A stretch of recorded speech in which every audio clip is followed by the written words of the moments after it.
All right, let's get started. So as people are filtering back and rejoining us, this is a fun little thing that I get to present now.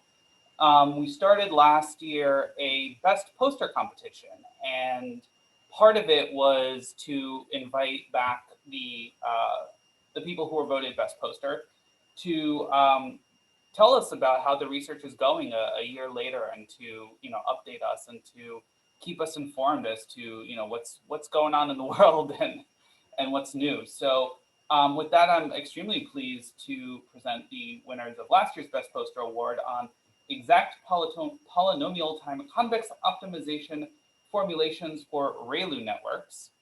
And the authors of that were Tolga, Ergen, and Dr. Mert Pilanci. Am I saying it correctly? Thank you. And so they will be presenting and telling us their new work. So welcome, thank you for joining us again, and we're excited to hear what you've been up to.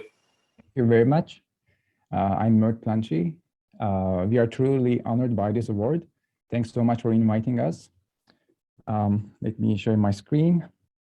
Okay, I think now it works, right? Can everyone see the screen? Awesome. Okay, so we are really excited to share our recent research results on convex optimization for neural networks. This is joint work with our PhD student, Tolga Ergen, who will talk about the second part of this research. So I will not go into the deep history of neural networks, but they have a truly rich history going back to 1940s, the invention of the model of a biological neuron. And then neural networks entered into a dark age. People were convinced shallow neural networks will solve most problems, and they did not have hardware to train very deep networks. When I first learned about neural networks in early 2000s, they were actually not as popular as convex optimization methods like SVM, logistic regression. But around 2012, we witnessed a true paradigm shift. We saw the deep learning revolution, right? These deep neural networks, they work amazingly well for many tasks, including image classification. As they get deeper, the performance gets much better. Now they can be up to a couple 100,000 layers, right? And we have already seen the technological impact deep learning has made. They are very efficient models for computer vision, reinforcement learning, playing games, voice recognition, and much more, right? So first, I will talk about some challenges in current deep learning methods, then introduce the convex optimization approach we have been developing in my research group. And then we will talk about convolutional neural networks, vector output networks, batch normalization networks, and then finally GANs.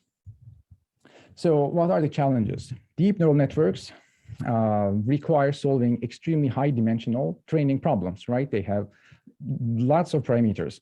ResNets have millions of parameters. More recently, language models, transformers, they have billions of parameters. A couple months ago, there was a multimodal model, including language and vision, which had more than 1 trillion parameters. So this is a truly huge optimization problem, and it is non-convex.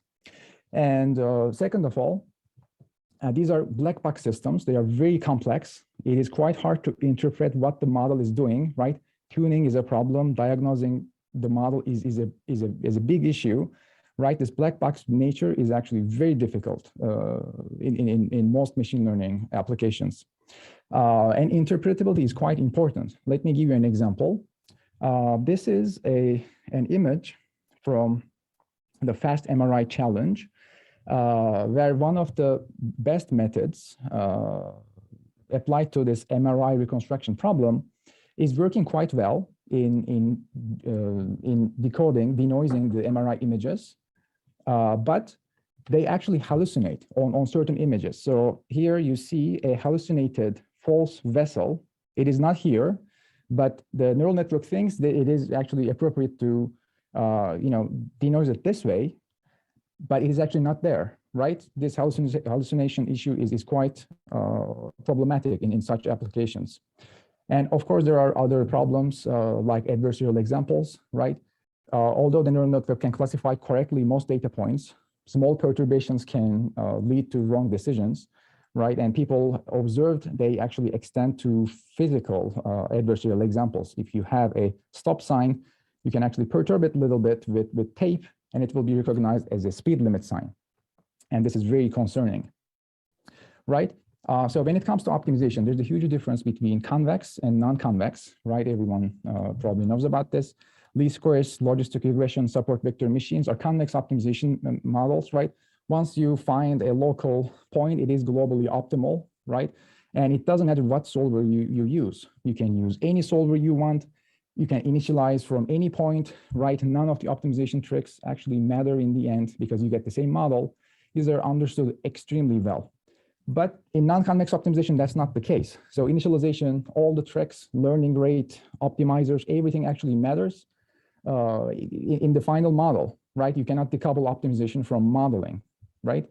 And moreover, in convex optimization, we have actually very insightful theorems for most models, and they are interpretable. So let me give you an example, which doesn't exist for non-convex models. An interpretable result is the following: least squares optimization, right? A convex optimization problem, extremely important. We know what this does is essentially project y onto the range space of x, right?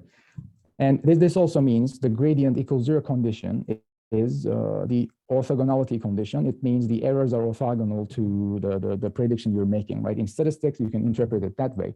And moreover, coupled with this knowledge, you can build much faster optimizers like conjugate gradient, which depends on the insightful understanding from this, right? Precondition, conjugate gradient, QR decomposition. These problems are not solved by gradient descent or SGD because we have much better reliable technology for them, right? But for neural networks, it is not yet the case. We don't have such insightful theorems. And also regularization methods are quite well understood, like lasso, right? Having an L1 penalty will make the solution beta sparse so that it will pick out the relevant coordinates, the relevant columns of X. And this is quite useful in statistics and machine learning to find relevant predictors. Just like L1, there is sum of L2 norms called group sparsity. This problem is called group lasso. In this case, most blocks of beta will be 0 so that it identifies the relevant groups of predictors, right? These are now very well understood along with the least squares objective or with logistic regression, support vector machines, right? Convex optimization and convex regularization is very well understood, right? This is my point. So now when it comes to neural networks, actually we don't know much, but let me first introduce our first result on convex optimization for neural networks, which actually connects non-convex optimization to lasso and group lasso directly in a very different way. So let's say we have a 2-layer ReLU neural network, okay, very standard. We have ReLU activation, we have one hidden layer and then another layer which goes to a scalar output, right? X will be the data matrix, Y will be the label vector. L is an arbitrary loss like squared loss or logistic regression loss, any convex loss. And beta will be the regularization coefficient. The layer weights will be W1 and W2, right? 2 unknown layer weights to be optimized. And the non-convex optimization problem minimizes the loss plus what's called weight decay regularization, sum of squares of all parameters, right? L2 squared norm in the parameter space, times this regularization strength beta divided by 2, right? This is the standard, most basic neural network model. So this is the first result we have. It shows that it turns out there is a convex optimization problem, okay? So it looks like this, same loss. The regularization is quite different. The regularization is sum of L2 norms. This is actually exactly the same regularization as in group lasso, okay? Sum of L2 norms, the solution will have most blocks 0. And then here we have sum of bi x ui minus vi. These ui and vi are variables, optimization variables, okay? Di are fixed matrices. I will tell you what they are, but this is the convex optimization problem. It actually corresponds to exactly this non-convex optimization problem as this theoretical result shows. They have identical values, these two problems, the convex problem and the non-convex problem. And moreover, if you want to solve the non-convex problem, you can do that with the convex optimization problem. So if you take the optimal solution of this one, right, and apply this rescaling, which looks a bit mysterious, but this is actually what you have to do, it will give you the optimal neurons and optimal second layer weights in the non-convex problem, That is, you can actually solve this non-convex problem globally by solving a problem like group lasso, right? If the loss is different, it will be maybe logistic regression with group L1 regularization. But the interesting thing is this is a convex optimization problem, and we can actually find the solution very reliably. So what are these DIs? I will tell about that next. So let's consider a very simple example, 3 samples in 2 dimension. And let's say the data matrix is this, okay? We have 3 samples in 2D, and we plot the samples here. So these DI matrices, they encode hyperplane arrangements. And these are essentially encoding which side of a linear plane these samples lie. Okay, so for this hyperplane, for this linear classifier, we have 1, 1, 1 indicating all of them are separated to one side. And D1 times X will be the exact same data set, right? There is another hyperplane which will separate this one out. It's zeros the third row when you multiply it with the data X, right? The same data with the third row multiplied by zeros. And then there's one more, 0, 0, 1. It multiplies the first 2 by zeros. Okay, so essentially these are masking the data matrix, right? And then the all zeros, this is just 0. This doesn't actually make any difference. So in the end, the convex problem is the following. Let's say we use squared loss. We take the data, we have its masked versions here, right? It is grouped into 3 different ways, right? And then we have these variables and some of L2 norms regularization. And these constraints tell you which side of the plane they belong to. These are all linear constraints. And this is convex objective, convex regularization. The surprising thing is this is exactly equivalent to the 2-layer ReLU neural network, right? And now this actually we can interpret very easily, assuming you heard about convex optimization. It is essentially fitting a mixture of linear models, right? These linear models, they have masked data. So this model applies to the first 2 samples. This model applies to the last sample, right? And because of this regularization, it is actually finding the sparsest model, the most concise model, which is a mixture of linear models that explain the response Y, right? This is actually quite non-obvious if you just look at the non-convex formulation. That is quite complicated, although this one is just like a projection onto a convex set, just like least squares, but it's actually happening in high dimensions. And there is some feature selection implicitly happening here. And as you can see, as you change beta, you will get different sparsity values, right? You will have different number of non-zeros, right?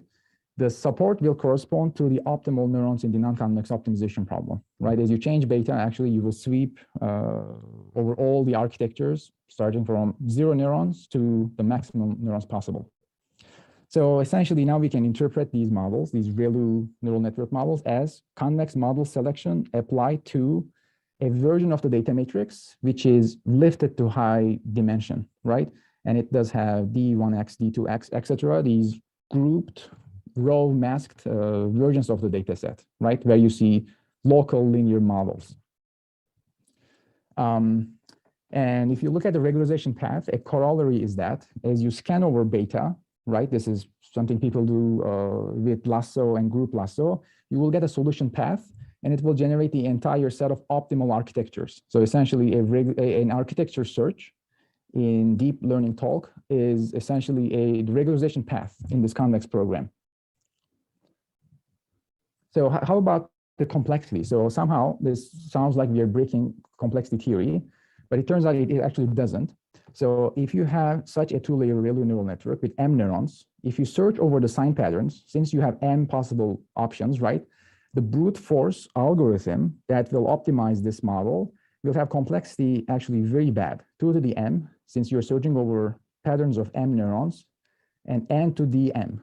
It is, in fact, slightly better than the most brute force algorithm. There's something slightly better than that. How about the convex program? It turns out the convex program's complexity is proportional to the number of hyperplane arrangements. And interestingly, this is only exponential in the rank of the data matrix. So the complexity will be n divided by R, worst case, where R is the rank of the matrix X. And there are 2 cases. This will be polynomial in everything if you have a matrix with fixed rank, okay? If you have a matrix with rank D, so our matrix is n by D, if it does have rank equals D, then it is exponential in D, but it turns out this is not improvable unless P is equal to NP, even for fitting a single neuron. Even fitting a single neuron is exponential in the dimension if you have a full rank data matrix. Then, okay, so how can we solve this issue? If you actually go to convolutional neural networks, things are much better, as Tolga will talk about now. So I'll hand it over to Tolga.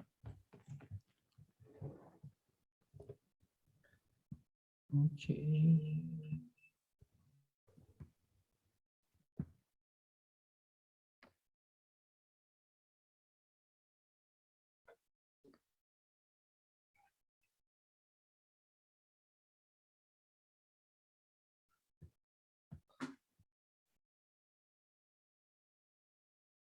Let me share my screen. So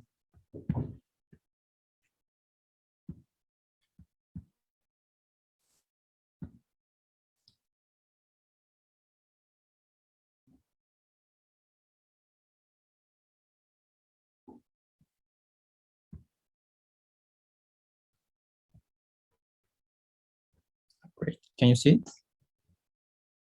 Okay, great. Hello, everyone. My name is Tolga.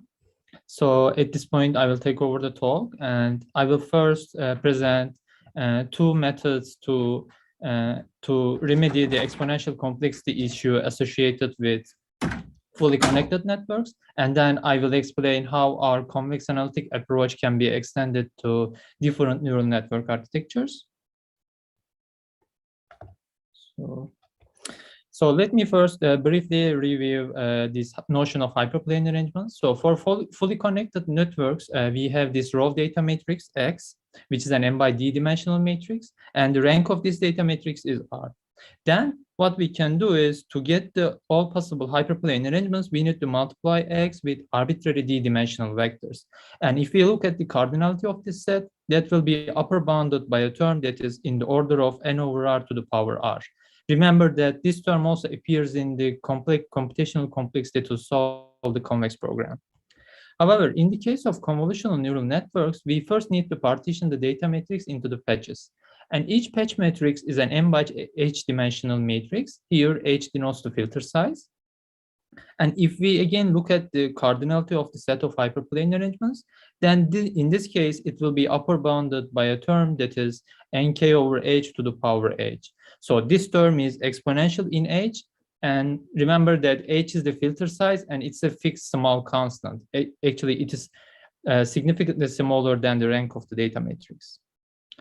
Based on this observation, we proved that for a convolutional neural network architecture with m filters, our convex program can be globally optimized with a fully polynomial time complexity that is exponential in the filter dimension. And for example, if you consider a practical scenario with 3 by 3 filters, then in that case, h will be a small constant that is 9. Then from this perspective, we believe that this is why this efficiency indicates why CNNs are really successful in practical applications, especially image classification problems. The second way to remedy the exponential complexity issue is to approximate the convex program. In this case, we can operate on the rank key approximation of the data matrix. And if we solve the convex program using this rank key approximated data, then we have this theoretical guarantee. Here, P star denotes the optimal value of the exact convex program, and PK denotes the optimal value of the rank key approximate version. And as you can see, if either the k plus 1 largest singular value of the data matrix is small, or we select a fairly large regularization parameter beta, this upper bound can be made to be arbitrarily close to the P star. And then we can solve the convex program with a fully polynomial time complexity that's exponential in the fixed constant k. And remember that we can choose k to be arbitrarily small. Here's a numerical experiment verifying this theory. On the left, you can see the objective value plot. And here, red dash curve is the worst case scenario. That's our upper bound. And purple dash curve is the exact convex program. And green solid curve is our approximation. And in each cases, our approximate version achieves almost the same objective value with the exact convex program. More importantly, on the right, you can see that the number of hyperplane arrangements required to solve both versions, and our approximation requires way less number of hyperplane arrangements. Therefore, we show that we can in fact approximately solve the convex program without losing much performance, but at the same time, we can achieve significant computational complexity reductions. Here are some numerical experiments. First one is on fully connected networks, and we use a two-dimensional toy dataset here. And we plot our convex program as the horizontal black curve, and we compare it with 10 different initialization trials for the SGD applied to the non-convex formulation. On the left, you can see a fairly underparameterized scenario with 8 neurons. And as you can see, half of the SGD trials fails to converge to the global minimum obtained by our convex program.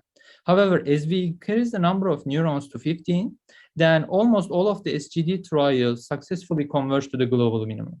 So this shows that in practice, we cannot always trust SGD to globally optimize the network unless the model is sufficiently over-parameterized.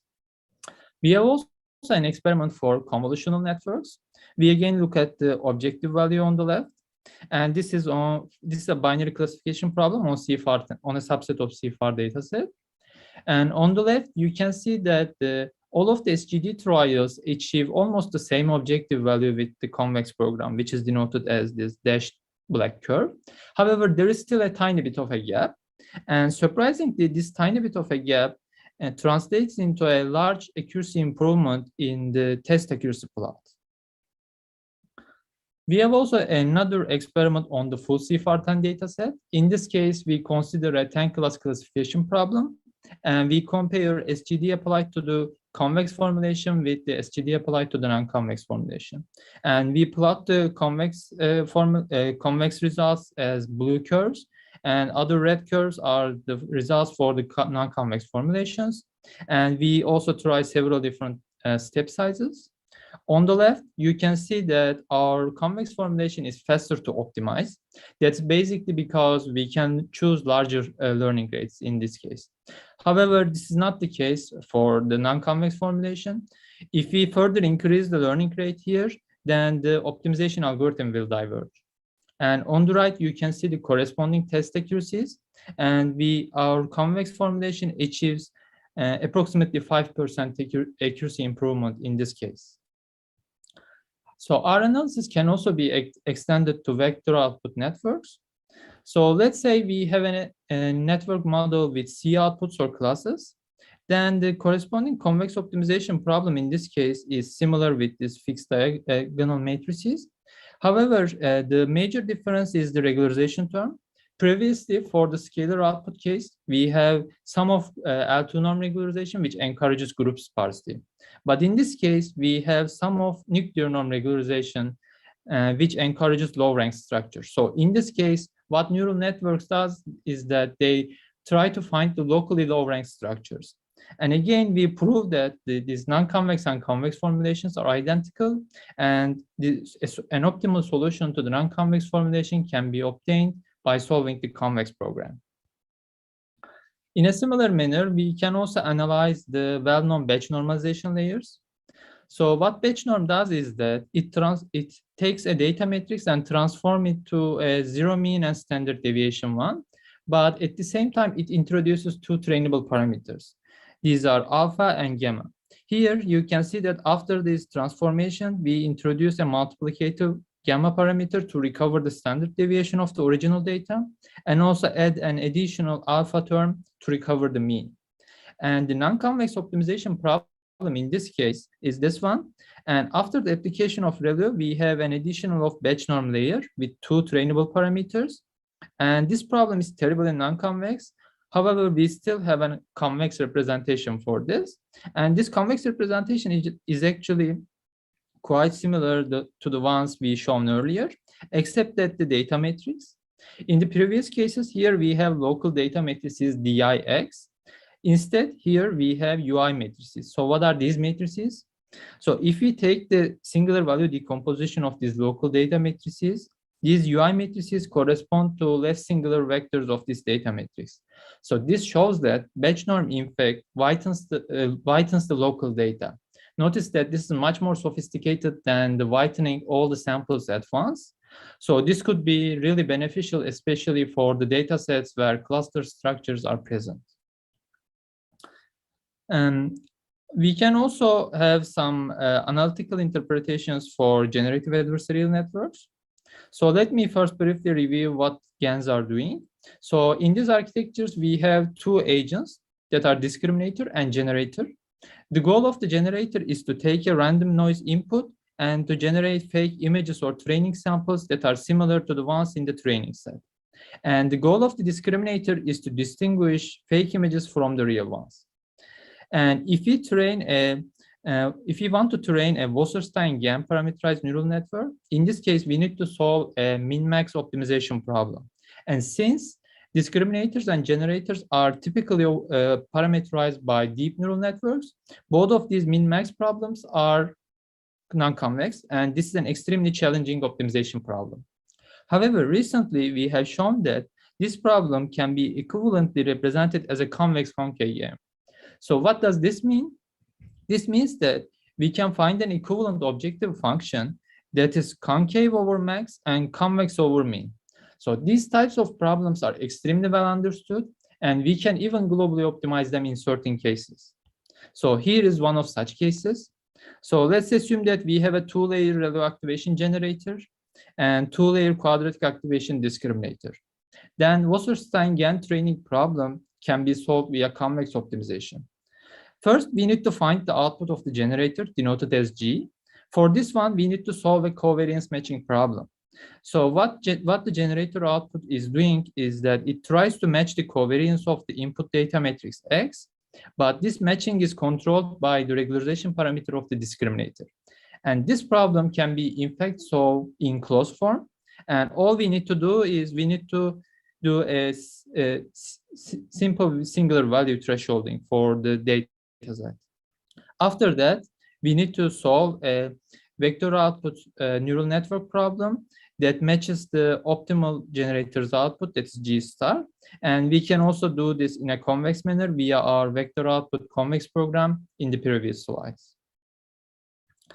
So we can also extend this, to deeper generator architectures by using a layer-wise training procedure.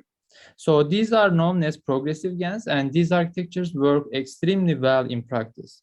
So what we do is we start learning on low resolution images, and then we gradually increase the resolution. In our case, we first learn a two-layer generator on 4x4 images.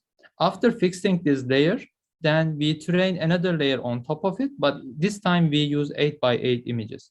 If we keep growing the network like this, at the end, we can obtain higher resolution and more realistic images. So here are the numerical experiments for this training approach. On the top, you can see the real faces from the Celebay dataset. On the bottom, you can see the fake faces generated via convex optimization. Okay, first, I must admit that these images are not even close to the photorealistic images you frequently see in the literature. But notice that here we use only 4 layers, and due to theoretical reasons, our activation function needs to be quadratic. However, I still believe that this result is quite important, because to obtain these images, all we need to do is we need to use convex optimization tools. And these tools are extremely transparent and interpretable, unlike the standard non-convex training. We have also some interesting results for one-dimensional data. And in fact, in this case, we can find the optimal solution in closed form. So let's say we have a data set where half of the samples at -1 and half of them at +1. Then the optimal generator's output will be at 1 minus lambda and -1 plus lambda. Here, lambda is the weight decay regularization of the discriminator. And if we further increase the lambda and reach to 1, then the optimal generator output will be at the center of the data set, that is 0. This is also known as the mode collapse issue, frequently observed in practice. And that's basically because we choose a large weight decay regularization for the discriminator. Therefore, discriminator is easier to fool. That's why generators simply select the center of data sets to fool the discriminator. And finally, I would like to show an extension of our work to the deeper architectures. In this case, we will use a slightly different architecture called parallel architecture. In this architecture, we have multiple subnetworks, and each subnetwork is a standard deep ReLU network. In this case, we use actually 3-layer networks. And the non-convex optimization problem is standard with weight decay regularization.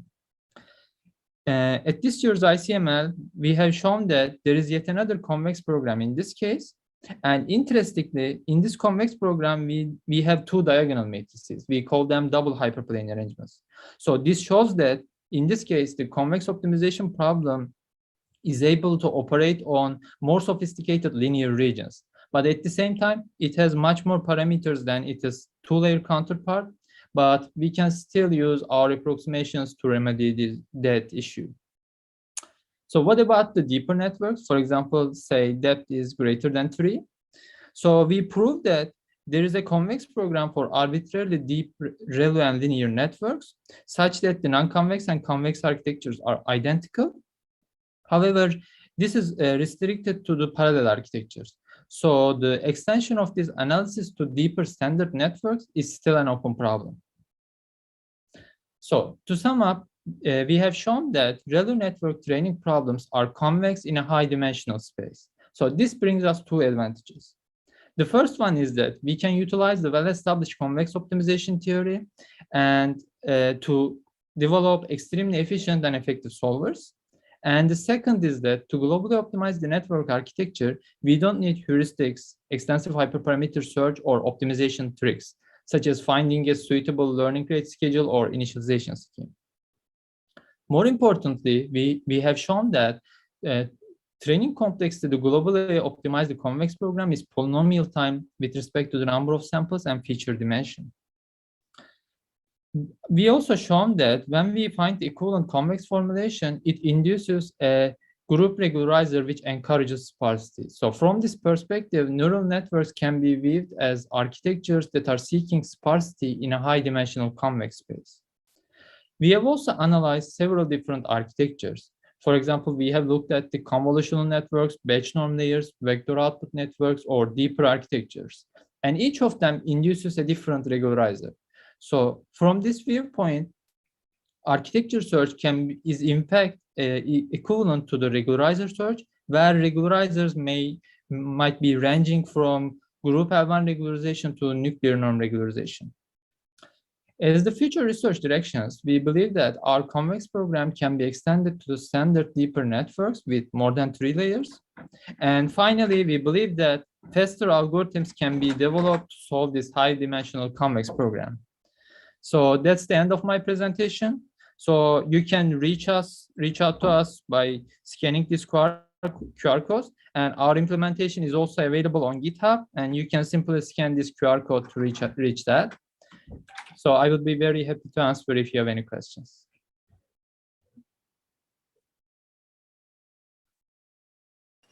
Thank you very much for that. That was fantastic, and we'll get into panelist questions, but actually, unless Soledad wants to start off. Yeah, can I ask you to show again what is the convex formulation of the GAN? Sure. And This one? yeah. So actually, in this case, for GAN, since we have a min-max optimization problem, we have a series of convex optimization problems. And the first one can be found in closed form, actually. It's basically a covariance matching problem. So both the discriminator and the generator have a convex form of their objective. Yeah. So it's kind of like convex concave. Yeah, exactly. So we first need to find the generator's output, then we need to find the feasible neural network architecture that exactly outputs the optimal generator output G star. Okay. And related question in the Q&A. In the convex optimization programs, there is a sum over P, which seem to be related to the number of groups. Is that P something that needs to be optimized, and how is it chosen? Oh, actually, that P is the, let me show the corresponding slide. Yeah, that P is the actually this number. This is the number, P corresponds to number of hyperplane arrangements. So all we need to do is we need to enumerate all possible sign patterns as a multiplication of the data matrix and arbitrary d-dimensional vectors. And this number will be equal to P actually. So this one P. And you don't need to like, this is not a parameter selection. So all you need to do is you need to enumerate all possible hyperplane arrangements here. Then you can directly find the P. It will be a large number, but as I shown, we can subsample the P and then solve the convex program approximately as well. Mhm. Thanks.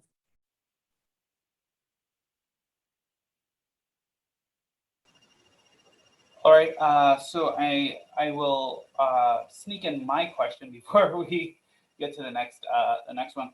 So one of the difficulties in GANs is this, kind of balancing the rates of learning between the various parts, and it's in your formulation.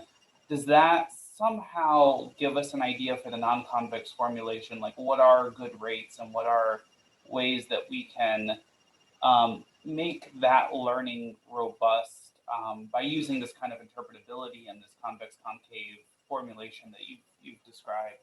So you mean the GAN formulation? Yes. I hope my question is not too vague. Yeah, can you repeat your question? So for this, in terms of the difficulty in identifying and balancing the rates of learning in between the discriminator and the generator, and again, does the convex concave formulation that you lay out recommend, even if someone were to go back to this non-convex formulation, what the acceptable range of learning rates would be in order to enable robust learning and convergence of, what is otherwise a pretty tricky thing to train? yeah, actually, if you operate on the original non-convex formulation, then this problem is extremely challenging, and it's in its current non-convex version. It is hard to tune the parameters, but what we do here is that we show that these problems are in fact, if you look at these problems in a high dimensional equivalent convex space, then these are actually simple problems. So such as covariance matching and some convex programs. So that this shows that we don't need to use this convex optimization, or we don't need this extensive hyperparameter search and stuff like that. All we need to do is we need to solve these well-known convex and convex programs, and we can directly obtain the outputs in an interpretable and transparent manner. So for example, in this case, you don't need to do any hyperparameter search. This problem, I think it dates back to, I don't know, decades ago, and this is a well-known covariance matching problem, and we have even closed form solution for this one, and the second one as well. It's a simple convex program. Great, thank you so much. No problem. So thanks again, both you, Tolga and Mert, for your presentation, and congratulations once again on the best poster last year. And in that case, we will move on to our final speaker for the day. Becca, can you share your screen? Are you able to? Oh, perfect.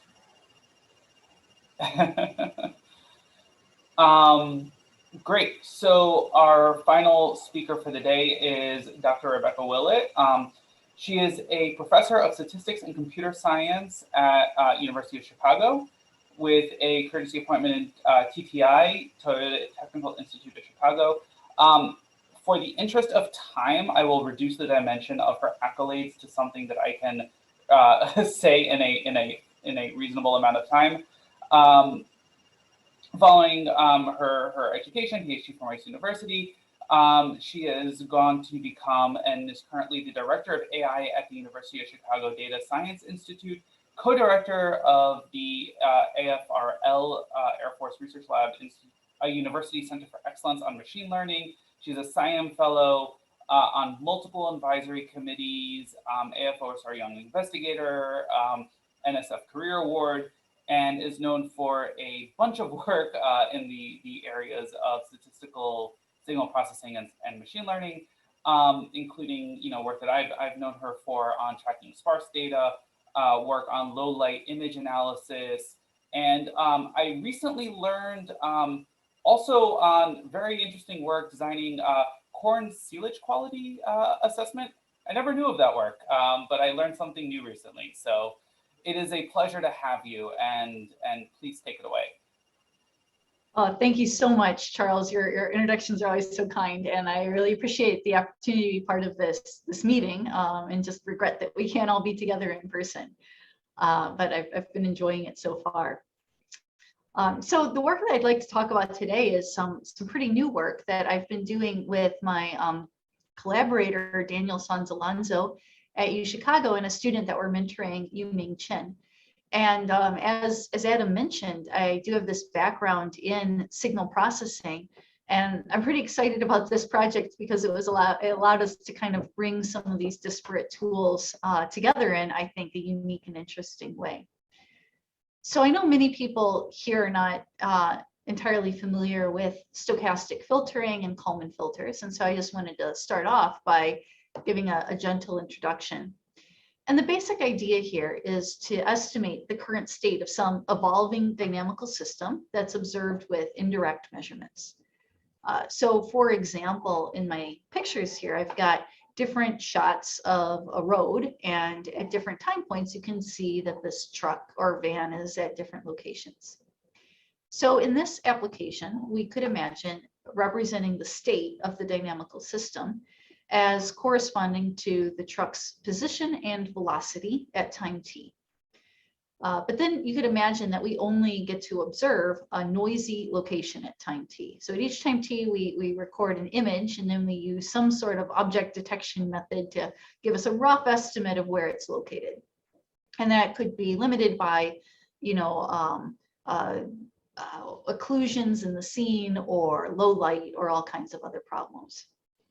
And so our goal then is to take these noisy observations of location, and from that to estimate a time series of locations and velocities. And in particular, there's sort of two different settings in which this is used. One is filtering. And in filtering, the idea is that given all the past observations, we want to estimate the true location and velocity now. So if I get this observation now, I want to know what is the true location and velocity right now. And with prediction, what we'd like to be able to do is to take our current observation and predict what the velocity and location is going to be at the next time step. So this is a toyish example, but it shows up in many areas of physics and science, and in particular, I want to introduce a little bit of notation here. So throughout this talk, we're going to assume that we're going to use X to represent the state and Y to represent the observation. So we assume that the initial state, which I'll call X naught, is drawn from some initial distribution P naught. And then I am assuming that the state changes over time in the following way. So I take my state at time t minus 1, and it undergoes some dynamic denoted F. And then to that, we add some noise, and that noise might be correlated or colored. And so Q is representing that correlation structure.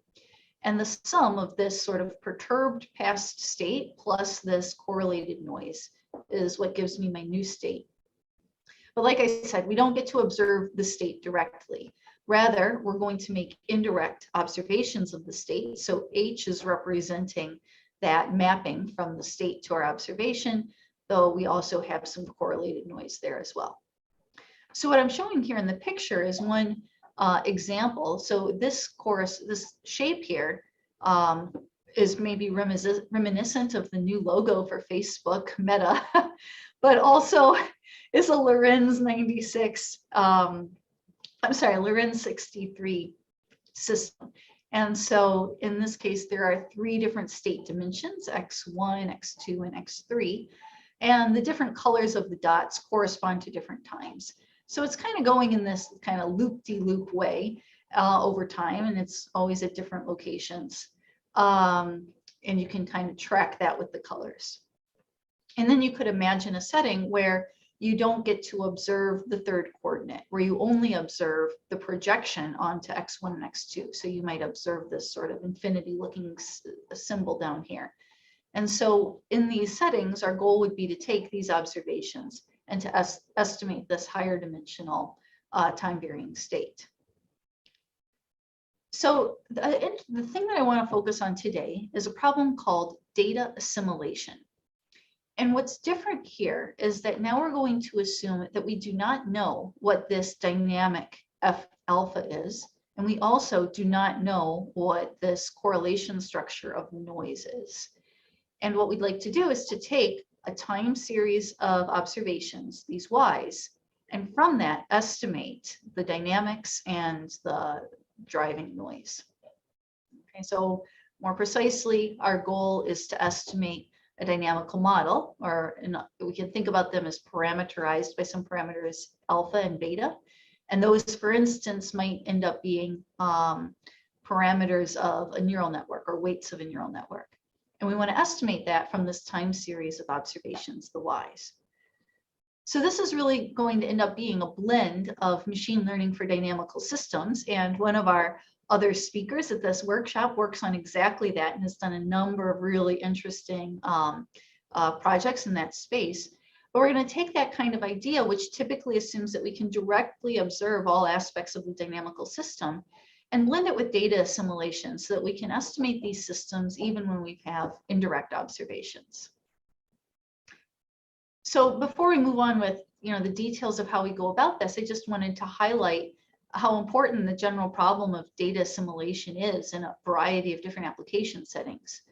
So in particular, when we think about weather forecasting, the European Center for Medium Range Weather Forecast, or the ECM RWF, is one of the huge users of data assimilation. And if you go to their website, they'll say, well, to make a forecast, what we have to do is we have to know the current state of the atmosphere and the state of Earth's surface, land, and oceans. So now we're talking about X, our state, being in a 10 to the 8th dimensional space. So when ECMWF makes their weather forecast, what they're doing is they're using data assimilation to estimate initial conditions for the forecast model from meteorological observations. So their Ys here that they collect via different kinds of remote sensing generally are about million dimensional, and they would calculate, or they would make these measurements once every 6 hours. And so this is really central to the accuracy of many different weather forecasts, and ECMWF is considered to be one of the most accurate. And there are many applications of data assimilation even outside weather forecasting, including tracking, as we talked about before, especially in security settings, molecular chemistry, robotics, phylogenetics, economics, geosciences, and much more. So this is a very general and long-standing challenge. So in this talk, I mentioned before that we've got 2 things that we're trying to estimate.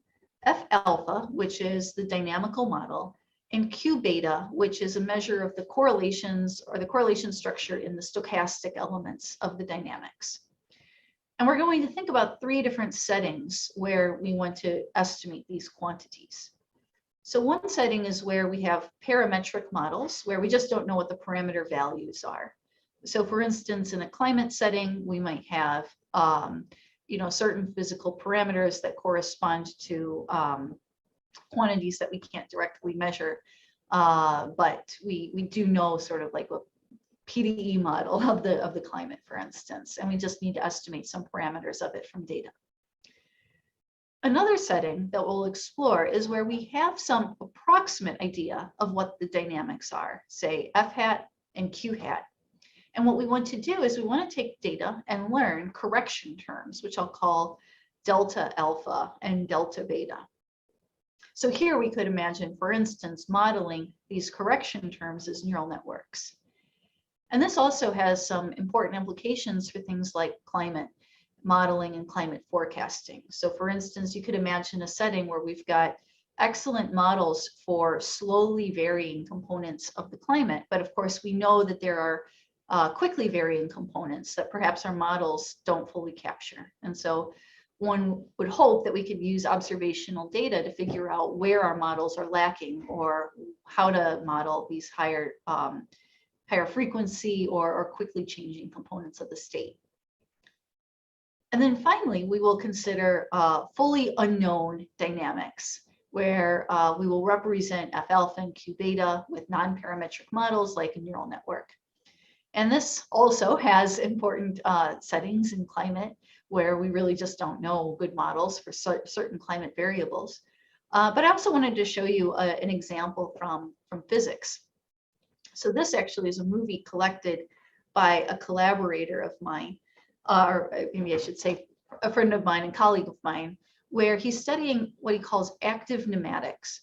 So this is a material that actually will change and deform as energy is injected into it. So some versions of this, for instance, if you shine light on it, it actually moves. The different molecules in it move and it changes properties of the material. And the little red and blue dots indicate different topological features inside this material that emerge or disappear as the material moves around. And so they can actually construct these things and they can shine light on it and see how it moves. But what they'd really like to be able to do is to estimate what are sort of the underlying equations of motion. What are these underlying forces that govern these kinds of systems? So they'd like to be able to take these indirect observations of this active pneumatic system and try to understand the underlying dynamics. Okay, so on this slide, I just wanted to outline our overall approach. And there's a little bit of vocabulary here, but we're going to go through it. So I just wanted to kind of give you a high level preview or spoiler for what's coming. So the general strategy that we're going to adopt is maximum likelihood. So we're going to let theta correspond to the two parameters, or the two high dimensional parameters, alpha and beta, that we're after. And what we're going to do is we're going to choose the theta that maximizes the likelihood of the observations. So the likelihood, for instance, of y 1 through t after observing t observations given theta. The challenge here is that the log likelihood generally doesn't have a nice closed form expression except in very restrictive settings. And so it has to be numerically approximated. And so the question becomes, well, how do we actually do that? How do we get this numerical approximation that we can then try to maximize with respect to theta? So the first thing that we note is that there are existing stochastic filtering tools. So the kinds of tools we would use in the setting where we knew alpha and beta in order to make forecasts or filter the data.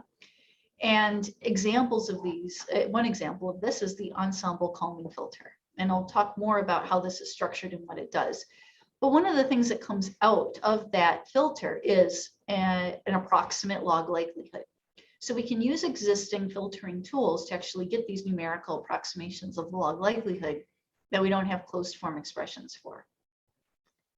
The second key insight that we're going to use here is that we're going to develop this in a way so that we can use auto-differentiation, a tool that's inherent to the way we use backpropagation to train neural networks and something that's built into many popular machine learning toolboxes. We'll use that to calculate likelihood gradients, and we're going to end up being able to compute much more accurate gradients than other methods, and that ultimately is going to help us learn these parameters much more quickly and accurately. And so our final method could be characterized or described as basically doing gradient descent on this approximate version of the log likelihood that we calculate using an Ensemble Kalman filter. Okay, so to start off, let's just talk about this Ensemble Kalman filter and what it is and how it works and why it's a good tool for us to have at the center of our approach. So the basic idea on a high level is that it sequentially estimates what are called filtering distributions. So at each time t, I can estimate the distribution of the states that I've been through so far, given the observations that I've been through so far. So if we think about our toy application where we're tracking a truck as it drives down the road, then we'd say at some intermediate point, what's the probability of a particular sequence of locations and velocities given the noisy locations that I was able to observe. And of course, that distribution will be a function of whatever the parameters of my dynamics are. What the Ensemble Kalman filter does is it says we're not going to assume that this distribution has got a simple form, but what we're going to do is we're going to represent the distribution using a collection of n different particles. And it turns out that by keeping track of these particles, we can use the mean and covariance of them in order to approximate this log likelihood. Okay, so when this happens, when we have the Ensemble Kalman filter, there's two key steps. The first one is called the forecast step. So in the forecast step, we say, let's let x n t minus 1 correspond to the nth particle in my collection of capital N particles and at time t minus 1. So one of my particles is giving me some estimate of the velocity and location of the truck at time t minus 1. And so now what we want to do is for each one of these particles, we want to predict where it's going to be at the next time step, given our estimate of the dynamics. So pictorially here, we can say, well, at my previous step, this is where I thought the particles were. This is my estimate of the particles. So my estimate of the location of the truck, for instance, is the empirical mean of all these particles. And now what I'm doing in this forecast step is I'm taking each one and I'm applying my dynamics to perturb it and move it forward. So I apply F alpha to each particle, and then I add some noise with the correlation structure that I've estimated so far. And then once I've done this to all my particles, I can compute their covariance and their mean. So then in the next step, I actually observe where I think this noisy version of where the truck is located. And I want to use this new observation to improve my estimate of each of the particles. So I'm going to take this kind of forecast from the previous step that I calculated before I had any new data. And then I'm going to update it using my new data and information about how that data was collected, about this indirect observation model. And embedded here is a matrix that is called the Kalman gain, and it's a function of these empirical covariance matrices. So these green points here, or sorry, the red points were the forecast particles that we calculated on the previous slide. And then when we make a new observation, we see, oh, we were a little bit off. We thought the van was going to move faster than it did. And so using the data, we can update them to be more representative of where we think the van is located. Okay, so putting all of this together, we've got this summary of the Ensemble Kalman filter. And this is what we would do if we knew the dynamics A and the correlation matrix alpha and the correlation matrix corresponding to beta. So at each step, we would make a forecast, then we would collect more data, and then we would update our estimate of where we think the state of the dynamics is. And embedded in this, we've got our particle statistics, the empirical covariance, and empirical mean.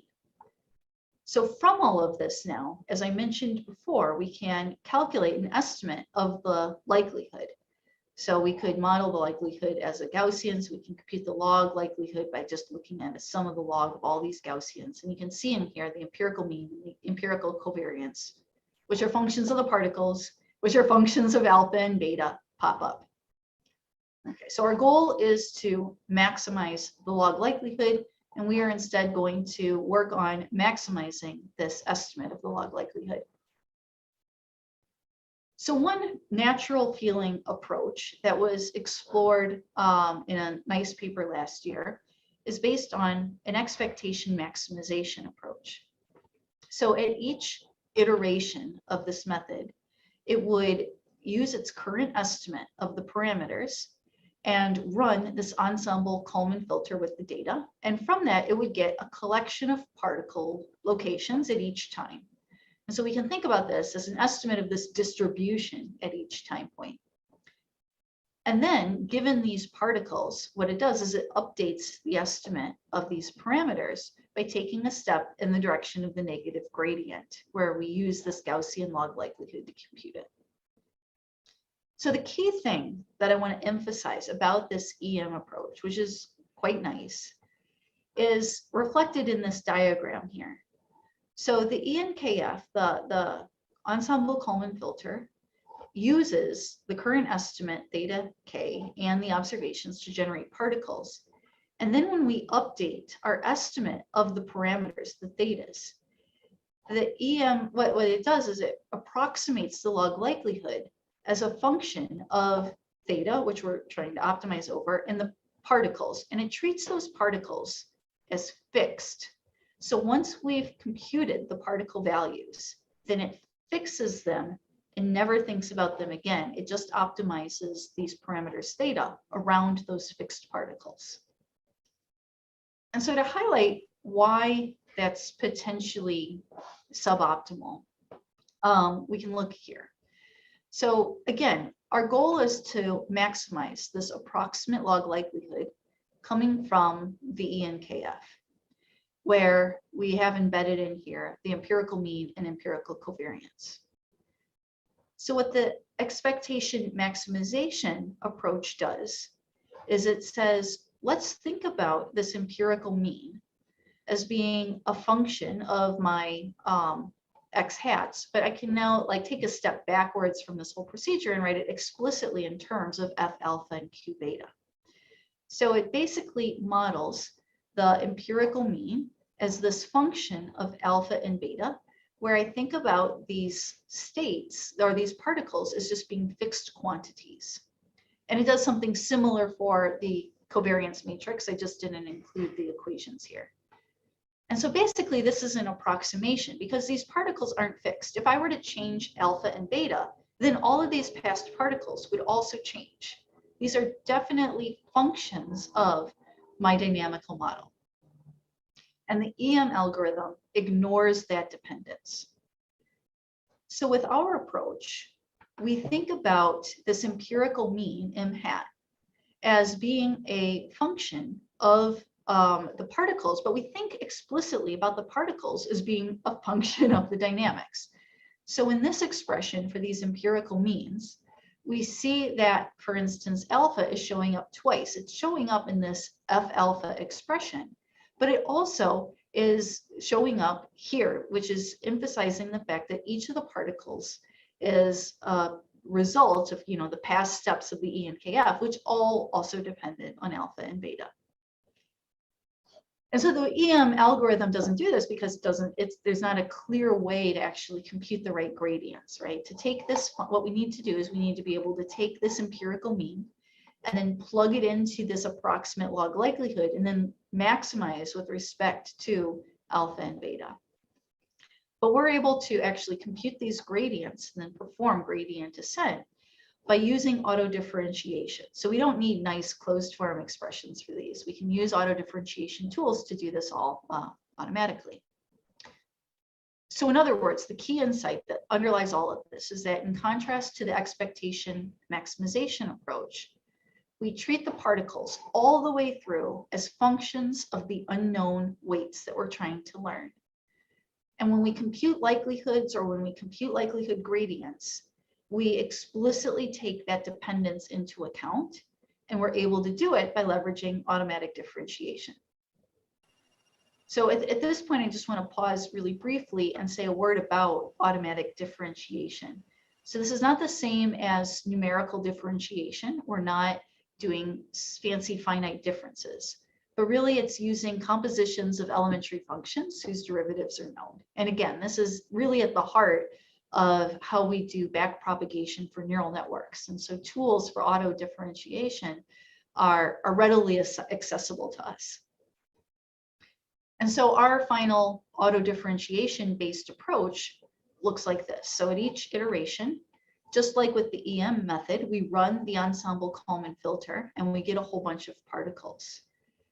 And then we compute the gradient of the log likelihood using this auto differentiation of this map. So again, this explicitly takes into account the fact that each one of the particles is a function of these parameters theta. And then we just do a gradient update. And so the first step is the same, but the second step notably is different because we explicitly use the dependence of the particles on theta during the computation of the gradients. And another kind of point that I want to mention is that this is a negligible extra computational cost. So just evaluating the gradients, just evaluating the likelihoods is about as expensive as doing this auto differentiation and evaluating the gradients. And so we aren't paying a huge computational burden to do this step. So some of you probably are familiar with stochastic filtering and know that the Ensemble Kalman filter is not the only game in town. And so you might say, well, what's so special about the Ensemble Kalman filter? Could you just use the same kind of trick for particle filtering? So with particle filtering, this is going to be the simplest, most basic explanation you can imagine. You've got some probability distribution, some filtering distribution that you're trying to represent with a bunch of particles, much like we do with the Ensemble Kalman filter. So you would draw a bunch of samples and then you would reweigh each one. And then you would generate new samples that are from this initial distribution by resampling based on your weighted samples. Okay, so this is an active area of research, whether we can incorporate auto differentiation ideas into particle filters, and you can see that there are several people who are working on this.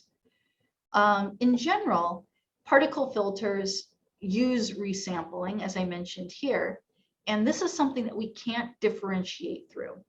And so it's not a trivial step to figure out how to use auto differentiation within the particle filter setting. Some very recent work has looked at doing this using optimal transport methods, and it's super interesting indeed. But the main challenge is really that particle filters just don't scale well to high dimensions. And a couple of recent papers that I've cited down here actually dive into that in a deep way and try to explain why that is and where these limitations arise. So even though the trick is maybe possible with particle filters, it's hard to get it to work well. And we're going to see that in some empirical examples coming up. All right, so first of all, I just want to say a little something about what we can say, how well we can characterize the performance of this method. And so we're going to focus here just for the moment on the setting where the state transition F alpha is linear. So we're more generally interested in the performance of our method in nonlinear dynamics, and the Ensemble Kalman filter is very often used in nonlinear dynamical system settings. But for this theory component, we're going to focus on the case where it is linear. And we're also going to assume that the initial state distribution is Gaussian. So we've got this relatively simple state space model. So what we can show in this linear setting is that for any value of alpha and beta or theta, that the expected value of the squared distance between the true log likelihood and our estimated log likelihood, square root of that, is bounded by a constant times n to the -1/2, where remember n is the number of particles that we use. And so we can get arbitrary accuracy in the log likelihood estimate by just using a sufficient number of particles. And furthermore, if the maps from alpha to F alpha and beta to Q beta are differentiable maps, like we often use in our experiments here, then we can also show that the 2 norm of the estimate of the error of the estimate of the gradients of the log likelihood also decay at this rate of n to the -1/2. And so altogether, what this tells us is that as the number of particles that we use, n, goes to infinity, then the gradients that we estimate using this Ensemble Kalman filter approach the gradients of the true log likelihood. And so we really are approaching a setting where we're doing true maximum likelihood estimation. And so we explored this in the context of, well, we just did an experiment to see what kind of rates we would get there. And so in this setting, we are using a linear state space model. So F alpha has got 3 parameters. Alpha 1 is the main diagonal, alpha 2 is the second, or the first upper off diagonal, and alpha 3 is the value on the first lower off diagonal. And then Q beta, our covariance matrix, has 2 parameters, beta 1 and beta 2, according to this model. And then in this experiment, our observation matrix H is just the identity matrix, and we have sequences of length 10. And what I'm showing in these plots is basically reflecting how accurately we can estimate the log likelihood, its gradient with respect to alpha, and its gradient with respect to beta. And we're going to compare the Ensemble Kalman filter, which is at the heart of our method, with the particle filter, which I said, had potentially some challenges. And so the red line in each one of these plots is showing the rate of n to the -1/2, which is the theoretical rate that we got in our theory. And then the blue lines are all showing what we achieve with the Ensemble Kalman filter. And so you can see for large n, they're achieving this rate of n to the -1/2. And the brightness of the blue corresponds to how high the dimension is. And in green, what we see are what you achieve with the particle filter. And so we can see with a comparable number of particles, we've got significantly more error in the estimates of the likelihood and of the likelihood gradients. And so with this Ensemble Kalman filter approach, we're able to sidestep those errors. Okay, I also want to briefly mention another collection of approaches that are out there for trying to estimate parameters of dynamical systems. And there's a whole line of work that's focused on, instead of doing maximum likelihood explicitly, trying to estimate lower bounds of the log likelihood using variational inference methods. And as you can see, there's quite a few papers in this space. Unfortunately, like the particle filters, these methods can be somewhat unstable in high dimensions. And so it's really hard to take them and make them work in high dimensional state space settings.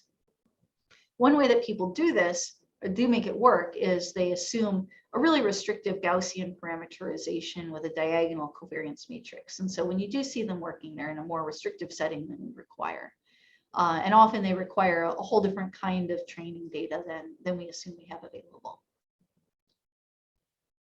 Now, one issue that arises when we try to use this method that I've been describing is that computing the likelihoods and the likelihood gradients can be computationally costly, because we are doing this auto-differentiation across a sequence of t different steps. And so just like you might encounter with recurrent neural networks, you can encounter exploding or vanishing gradients. And so one of the things that we do to sidestep this challenge is we use truncated backpropagation through time, where essentially you can think about it like this. We've got this whole time series of observations, and we break it up into contiguous chunks, each one of length L. And then what we do is for each one chunk of length L, we use it to compute these gradients using auto-differentiation. So we're only doing one auto-differentiation through a subsequence of length L here. And sorry, I'm realizing there's a little typo in my slide. So this is t = 1. This would be t = L + 1. This would be t = 2L + 1. Sorry about that. But these are all chunks of length L here. And so this allows, and so we would process it one chunk at a time. And with each chunk, we would update the gradient once. I see that there might be a question, so I'm just, but somehow with my screen, I can see that the question's cut off, so I can't actually read it. It's okay, I can ask it. So there's a question in the Q&A from an anonymous attendee. Is the issue with the particle system that they are not easy to parameterize in a differentiable way? I mean, that is one issue. And so when I said that recent work sidesteps this problem using optimal transport, I mean, that's exactly what they're trying to do. And it wasn't easy. So the question asker is exactly right. It's not easy at all, but they were able to manage it. But I think an additional issue is that it just doesn't scale well in high dimensions. So even if you perfectly know what the dynamics are, particle filters can give you have errors in their estimates of the log likelihood or in the gradients of the log likelihood in high dimensions. And so trying to do optimization using a particle filter is just going to be sensitive to those errors. And so even if even aside from optimal transport, even if you've got perfect knowledge of the dynamics, the parameters alpha and beta, the fact that you've got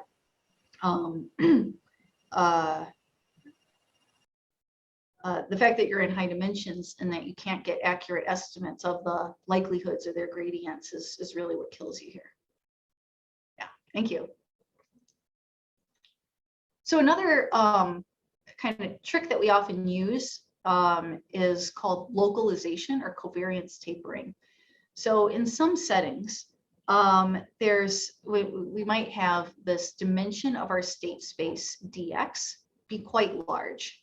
And remember, we're trying to estimate a covariance matrix that's dx by dx, and we're using that to calculate our gradients. And so you can imagine that this can become somewhat problematic. If I don't have a huge number of particles n, then this covariance matrix could even be rank deficient. And so that can cause some issues. But there are certainly many settings, including a lot of the climate settings that I described earlier, where the indices correspond to different spatial locations. And so there's a natural sort of structure to them, where nearby locations are correlated and far away locations are less correlated. And so what we can do is, instead of just using a direct empirical estimate of the covariance matrix, we can compute an empirical estimate and then take its Hadamard product with some tapering matrix rho. So close to the diagonal, rho is close to 1, and further away from the diagonal, it's closer to 0. And this just reflects this fact that we expect things that are closer together spatially should be more highly correlated. And this kind of covariance regularization via tapering can really stabilize a lot of these methods, and also reduce the amount of memory that's required to store different parts of this and to do the likelihood estimation. Okay, so I want to show you some empirical results now. And first, we're just going to start off nice and gently with exactly the linear Gaussian model that we were talking about before, where we've got 5 parameters we want to estimate, the 3 alphas describing the dynamics, and the 2 betas describing the covariance. And in this plot, what I'm showing is reflecting a few different things. So we're both seeing how it compares with the particle filter. We're seeing something about the role of particles, the number of particles, and the role of tapering. So first, in orange, well, all right, let me say a little bit about each one of these plots first of all. So the red line is the true parameter value that we're trying to estimate. And then in the final plot, we've got the log likelihood, and we want that to be as high as possible. And in this setting, we can actually compute the ground truth log likelihood because everything's linear and Gaussian. So we know what the true maximum likelihood is, and we can see how well different methods approach it. So in orange, I'm showing the output of our method based on auto-differentiation when we use 50 particles and no tapering, so no extra fancy tricks in the covariance matrix. And you can see how close it's getting to the ground truth for these different parameter values. And the first thing I want to do is I want to compare that with the particle filter with 1,000 particles compared to our 50 particles. And so you can see here with beta 1, for instance, they're performing comparably.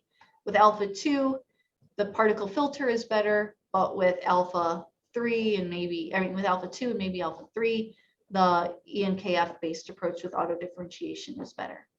And so what we're showing here is that even in this relatively simple, straightforward setting, we're able to perform comparably to our method with 50 particles performs comparably to a particle filter with 1,000 particles. And so we're able to estimate these quantities with similar accuracy with far less computation in memory. We can also compare, or we can also get a sense of the role of this tapering or localization effect that I was just describing. So if we compare orange and blue, we'll see without tapering and with tapering. And you can see here how that makes a substantial difference. So the blue curve is quite a bit better than the orange in all metrics.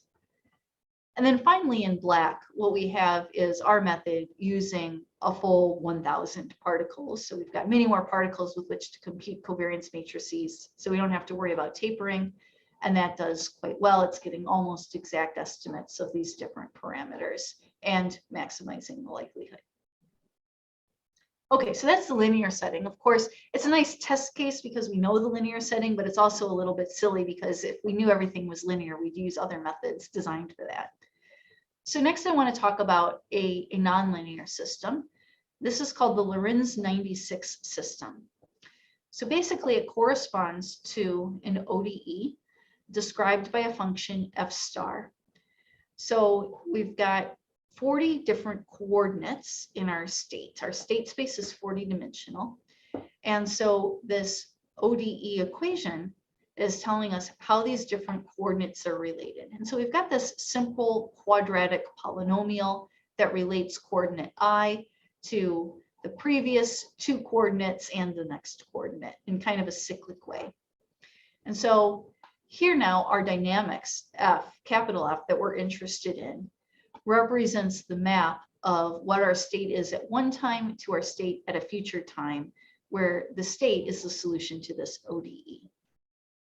So I could actually solve the ODE numerically, and I can plot the true value of the state over time, and you can see for each one of these 40 channels how it evolves over time.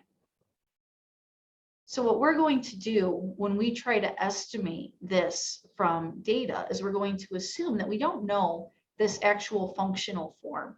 All we know is that this is somehow a quadratic function of the two previous coordinates and the two next coordinates and ourself, right? So we've basically parameterized this with a collection of 18 different parameters that we'll have to estimate as a first exploration of this.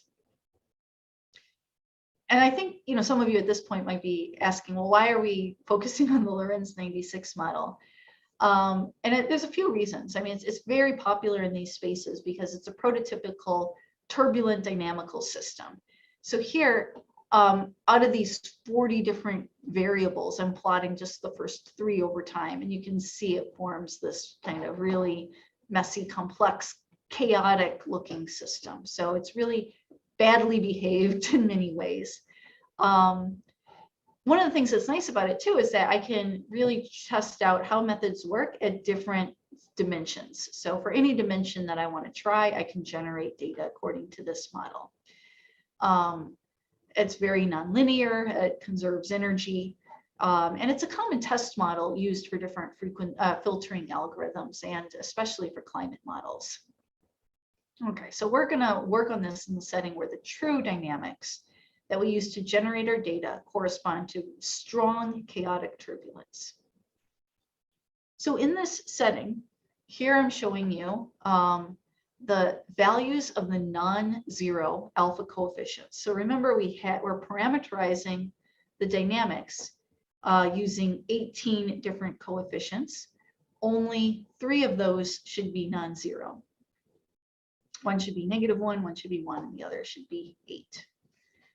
And so what you can see is in blue, the performance of our approach, in green, the particle filter, and in orange, the expectation maximization method. And so you can see that the blue curves for our approach are getting exactly to the right spot, and the particle filter is struggling a little bit more. And similarly, we can see how accurately we're able to estimate the zero-valued coefficients. So everything here should be converging to this line right at 0. But you can see both the EM method and the particle filter well, at best, are taking longer to get to more iterations to converge. We can also measure our error in our estimate of the covariance of the covariance matrix parameterized by beta. So in this case, the true covariance matrix was 0, but we pretended we didn't know that, and we tried to estimate it. And you can see that that error level is getting much smaller with our approach than with competing approaches.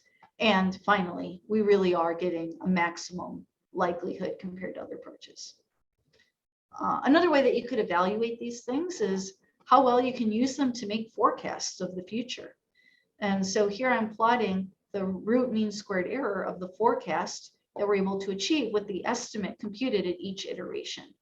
And so you can see here in this plot, for instance, that we're able to get much lower mean squared errors than the competing approaches when we're doing forecasting or when we're just doing filtering.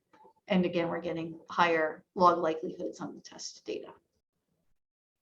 Okay, so that's for the parametric setting. But now I want to actually get to where we're going to use neural networks. And so here, I'm going to consider two settings in parallel. One is the fully non-parametric setting, where F alpha and Q beta are just represented by neural networks. So in other words, F alpha is a neural network, and the weights, the weight matrices are what I call alpha.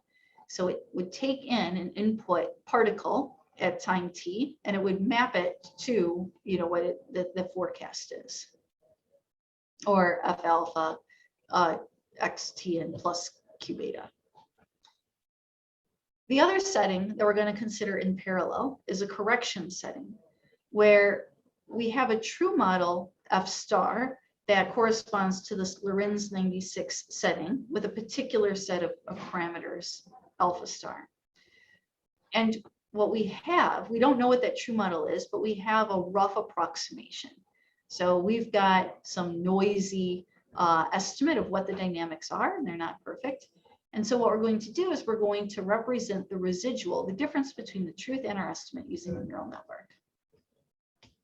So in this setting with our neural network, we've got about 9,000 different parameters that we're trying to estimate using this auto-differentiated Kalman filter approach. And so again, we could look at something like the forecast root mean squared error as a function of iteration. So in black and blue here are our method, where blue is where we know nothing about the dynamics and we just have to learn everything from scratch. And black is where we've got an approximate noisy version of the dynamics and we have to figure out how to correct it. In contrast, we've got here in red and orange, they're overlapping a little bit, the results of the EM method. And you can see that not only are they not as accurate, but the errors are actually starting to increase a little bit with iteration. And then finally, the results of the particle filtering based methods, which just really struggle in these higher dimensional settings. Okay, and then finally, this is just the last set of results. Again, we're looking at trying to estimate this Lorenz 96 setting with almost no information about what it is. But unlike the past cases, we only have partial observations. So there are 40 different dimensions here, but we're going to assume that we're only able to observe 2/3 of those. So we observe every third coordinate, or we miss every third coordinate and don't have access to any observations of it. And we're trying to estimate the entire dynamical system and how these things that we weren't able to observe are affecting the overall dynamics. And so again, in black and blue, we've got our method. And in green and red, we've got the results of the EM method, the expectation maximization method. And we weren't even able to get anything at all out of the particle filter in this setting. And so it's not reflected in the chart. And so again, I think this illustrates sort of the power of using the Ensemble Kalman filter at the heart of these methods and leveraging the power of auto differentiation in a way that the EM method doesn't in order to get far more accurate results. So thank you very much, and I would be more than happy to answer any questions. Thank you.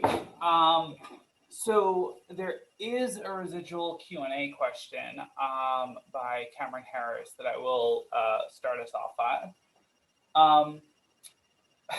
could you comment on the old school idea, in quotes, of lumping model parameters theta with the state variables and trying to estimate them all jointly with the ENKF? So I think is the question asking about the ENKI ensemble Kalman inversion here? Is that the old school method? We can perhaps bring Cameron up. Can someone raise him, elevate him to the status of panelist?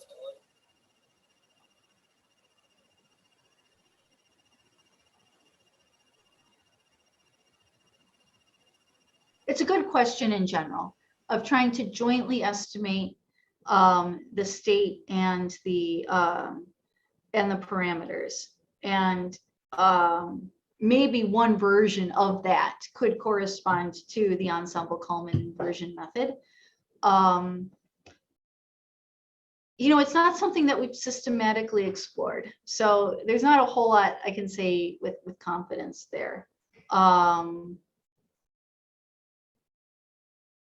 Yeah, I'm sorry. It's a great question. I don't really have, I would need to think about it a little bit more. Hi. Cameron joining us. Yeah, I'm not sure what it's called, but I just remember reading an old paper about that. I think they just literally stack those theta variables in with the state variables and try to use the Kalman update equation to estimate them as well. So yeah, that's all it is, I think. But yeah, maybe something to compare against. Yeah, I think it is. It's a great idea. And I'm just trying to think of why we didn't do that, because I don't know if it just didn't occur to us or what, but yeah, we should definitely do it. Thanks for the suggestion. It's a really good one.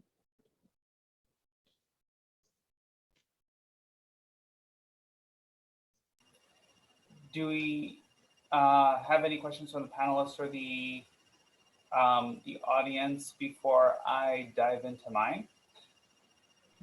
I have a question. This is a very dumb question. From the numerics that you showed earlier, you did the prediction for the dynamical system orbit in the future. I think that the plot had the error as a function of time, but the error wasn't increasing as a function of time. So isn't this, I think it was before that. So it was not the error as a function of time, was it? I'm not sure. No, just as a function of iterations. I see. Yeah, I got confused. Yeah, sorry. Because right. No, I mean, you could imagine an online version where you're kind of like in the weather setting, right? You're continuously collecting data, and every time you get new data, you're updating your estimates of the parameters.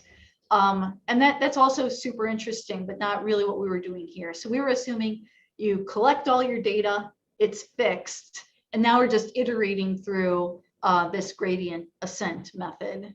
And so, yeah, it's not like we're just sort of trying to simulate a dynamical system and it's chaotic. And so if we've got a little perturbation in our initial condition, the errors in our simulation start going up to infinity. It's just a different setting. But yeah. Thanks. Yeah.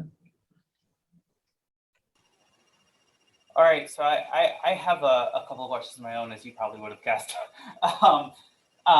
So thank you for the walk down memory lane of remembering all the Kalman filter and extended Kalman filter stuff. I love this type of work, and I really am curious about the relationship between the method that you're creating, the kind of traditional expectation maximization that kind of branch this, and the idea of stationary dynamics versus non-stationary dynamics. Perhaps this is a bit related to what Cameron was bringing up. And, you know, what are the assumptions on the stationarity that are required for real world settings that would enable this type of method to accurately track these parameters alpha of the dynamics over time. Yeah. Yeah, I don't know that I can say much except something somewhat hand wavy. But I guess maybe it's the next slide here. I mean, all we get to observe are the Y's, right? I mean, we know what H and R are, but we don't really get any direct information about the X's. So in this example, for instance, there's a whole coordinate that we don't observe.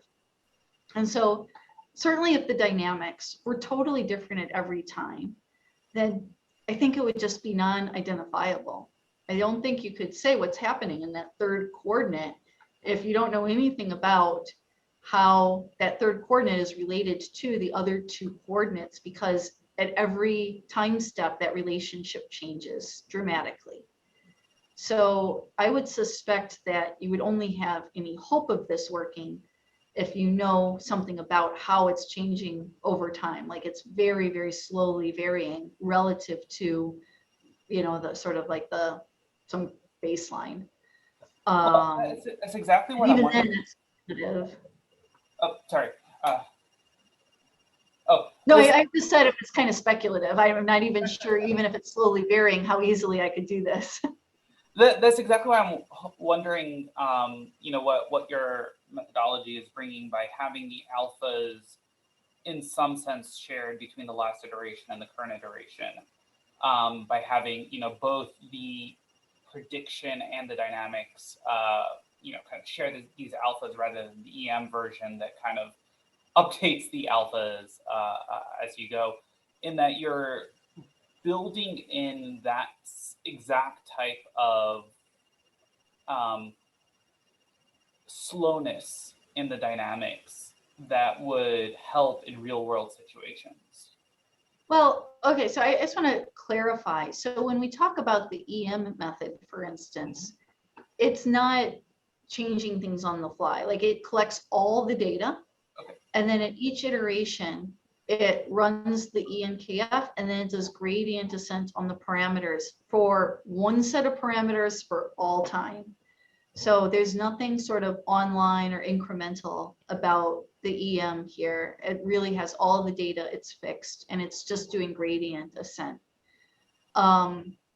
Now, if you did want to work on a case where you thought, well, maybe I'm going to allow the alphas to vary over time, then I guess, you know, you could imagine saying, well, instead of just doing maximum likelihood, I would have to do some sort of, you know, penalized likelihood where I penalize how much change there is from alpha at time t and alpha at time t-1 or something like that. Again, I don't really know how well that would work, because I think as the more the alphas change over time, the more just like fundamentally ill-posed the problem becomes. Yeah. But I suppose if it were slow enough, it might be doable.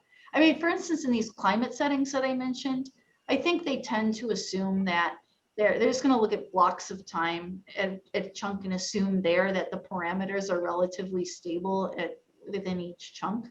I believe. I don't know, at least a first order, I think that's a reasonable approximation. So the slow enough Gaussian process, that would be equivalent. Awesome, thank you. I mean, things are still changing, right? Like it's still a dynamical system that could be changing dramatically. It's just that, it's just a question of how quickly the parameters of the dynamical system might be changing. Yeah, that's also something that I thought was really interesting with this connection to this optimal transport model for unknown dynamics in terms of, you know, modeling the perhaps changing accuracy of the prediction over time. But that's probably a question for a longer email. Well, definitely, pop me in line. I'd be happy to go back and forth on this.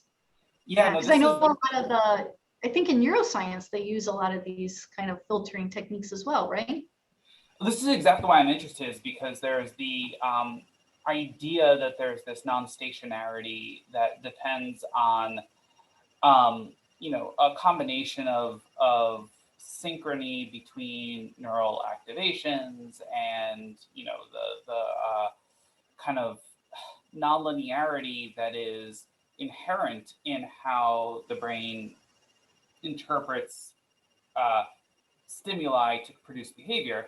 And that is hard to model linearly. So like, what's the next best thing is, well, a piecewise linear or a locally linear approximation to that manifold. And in time, that's locally linear dynamics, but globally not stochastic or not linear, right? They're kind of two sides of the same coin. So that's why I was thinking this is a really, really interesting approach to that could potentially address some of those outstanding issues. But we should definitely discuss. Great. So do we have any other questions? I think that will be for the first. Oh, Soledad, do you have one more? No. You're just showing us. So thank you, Dr. Willett, once again for your fantastic talk, and thank you, Mert. My pleasure. Thanks again for the invitation. Yeah, sorry. I just said thanks again for the invitation. It was really my pleasure.